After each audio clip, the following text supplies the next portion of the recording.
U.S. will hit its debt limit Thursday. Start taking steps to avoid default, Yellen warns Congress. Janet Yellen is the Treasury Secretary of the United States of America, and little known fact that most people don't know is that she was the chairman of the Federal Reserve before that. Brandon here, guys. We are living in clown world, absolute clown world, and the debt limit is supposed to be a debt limit for a reason. I don't even know why at this point we have a debt limit. That makes zero sense to me, but I digress. So Janet Yellen is warning the government, hey guys, figure it out because we're hitting the debt limit in a few days, and when you figure it out. So what does Yellen say? I respectfully urge Congress to act promptly to protect the full faith and credit of the United States. Well, Janet, there's a little history lesson for you. The full faith and the credit of the United States was lost in probably 64 actually, when we started taking silver, took silver out of circulation, out of our coinage.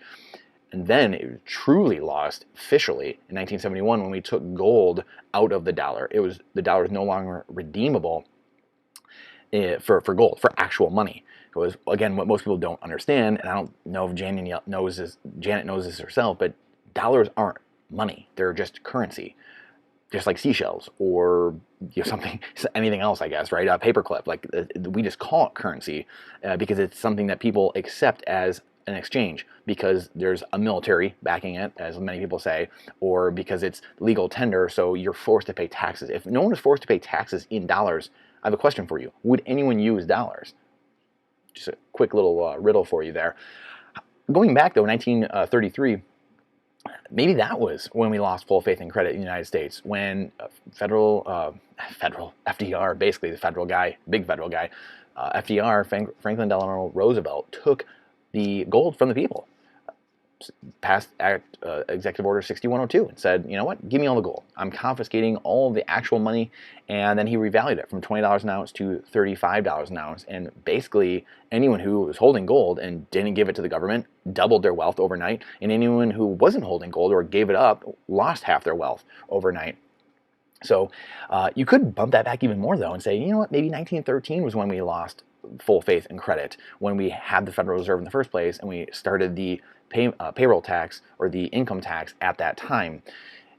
That's probably one of those 4 points, I would say, 1913, 1933, or 1964, or 1971.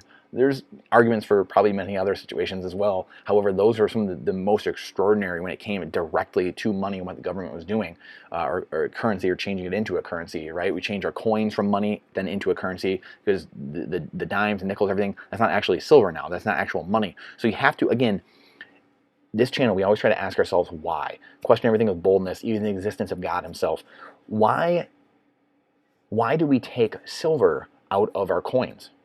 Why do we de-link and decouple gold from the dollar? Those two questions must be answered.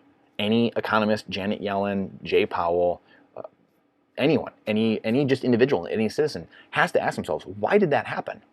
If gold and silver don't matter, or if true money, if true actual deflationary money is something that actually has to be worked for, that has to be pulled out of the ground or mined, as in Bitcoin, both of them have to be mined, and you have to expend energy and resources and time and energy to actually do that. Those are true monies. When you type digits into a computer, pieces of paper, that's not actual value and wealth. Wealth has to be extracted from something. So when you're just typing digits furiously into a computer, Janet, or Jay Powell, or a politician, or a central banker, you're just typing digits or printing out pieces of paper, you're stealing that wealth from somewhere. You're taking it from someone else, because that's not wealth. Wealth is not just pieces of paper. Wealth is the goods and services that we provide each other, or that we create. That is actual wealth. And freedom, what that gives us the ability to do what we want when we want. It's not pieces of paper. Again, it's not the money being the root of evil. It's the love of money. It's the love of those pieces of paper. Loving that more than anything else. Doing anything, bending your free will, bending your morals, bending your ethics in order to obtain more currency or to keep that paycheck. Doing things you wouldn't have normally done to keep that paycheck, or to keep that cash coming in, or to keep that cash flow, or to keep that investment, or investing in something that doesn't align with your morals or your incentives or your ethics in life. That's the root of evil, not money itself. Money is just an inanimate object. Currency is just an inanimate object. Those things are nothing. They're nothing. What we do with them, how we act, our morals, incentives, what aligns. That is why I am a Bitcoiner, is because Bitcoin aligns these incentives. It forces the hand of the unproductive class to, I mean, at the very least, have a budget, right? Have a budget. Actually be honest with people. Come to them and say, hey, this is what I'm proposing. Would you mind if I taxed you or took some more of your Bitcoin or whatever it is to pay for said project? I mean, this is absolutely laughable. McCarthy has made a little secret that the fact that the Republicans are going to demand massive spending cuts to the federal budget in order to approve an increase in that debt ceiling. The fact that we can just spend with reckless abandon, haven't had a budget in years, passing trillion-dollar omnibus bills, just passed almost a $2 trillion bill with no ramifications, thinking like we can just do everything. That is indebting our children and their grandchildren. And now we are living through it right now. So like, this has been going on for decades. Our grandparents and great-grandparents and our parents have all indebted the current generations, which many of those older generations are living through their own demise. They're living through their own indebtedness. They indebted themselves when they were younger and said, yeah, that's fine. Just indebt myself later on. And now this is why the average 401k only has 130 grand in it, or the median 401k only has 33 grand in it. This is why pensions are being wiped out. This is why pensions are being bailed out. So people are thinking, well, I'm getting what I paid in. No, you're not, because look at inflation. Inflation is 10, 20% or more. So you're paying, 3x for eggs than you were. Are you getting that out of your pension? No, you're getting the nominal amount, what you were owed, the 1,000 or 2,000 or whatever it is, your entitlements or whatever it is that you were owed that you said you paid in, or whatever you're getting from the government. But now everything is multiples higher. You're not getting multiples more in what you were owed. So this is the problem with all this. Again, cutting a deal with Congress to raise the debt ceiling. Why even have a debt ceiling? And again, that's a separate, the creation of the debt ceiling is from like 100 years ago as well, or 80 years ago. We're going to get into that another time. And they won't have enough details to negotiate a deal until they see the levels of income tax receipts. Well, they're not going to have many receipts because, again, when you crush demand, now you have people doing tax loss harvesting. We did it this year as well. So you have people losing money, getting a lower basis on things and creating tax incentives for themselves, and you're not going to have many tax receipts. The economy wasn't going up, so people weren't selling out and creating tons of capital gains, and so there's not going to be that many tax receipts. We're going to see even less. So the government's going to have to print even more money to cover that deficit, meaning, again, we're going to have even more, like we've been showing this all the time. This is going to go even further into debt. This is absolute clown world. U.S. federal spending each year is $6 trillion. The federal deficit is $1.3 trillion. Absolute clown world. And if you want to know how much of a joke this really is, here we go. This is the thing I talk about all the time. The American Affairs article from 1946. Let's go check out Beardsley Rummel. I had his name half right the other day. Chairman of the Federal Reserve Bank of New York. Taxes for revenue are obsolete. So why are we worrying about tax receipts and all this jazz if it doesn't matter? Taxes are obsolete. And right down here, he says, what taxes are really for? And again, you can read these. I'll put them in here so you can pause it and you can read these little points. Well, number one, as an instrument of fiscal policy, what taxes are for? To help stabilize the purchasing power of the dollar. So an instrument to be used to express public policy. Number two, in the distribution of wealth and of income. Isn't that from the Communist Manifesto? Ding, ding, ding, you'd be right. That is one of the tenets, a progressive income and estate tax directly ripped from the Communist Manifesto. And the central bank, where he's a part of, is another tenet in the Communist Manifesto by Karl Marx from 1848, which again, we've done a video going through all those tenets and going through the Communist Manifesto. So that was like 6, 8, 9 months ago. Please go check that out. We have a video going through the tenets. And number three, to express public policy in subsidizing or in penalizing various industries and economic groups that we don't like.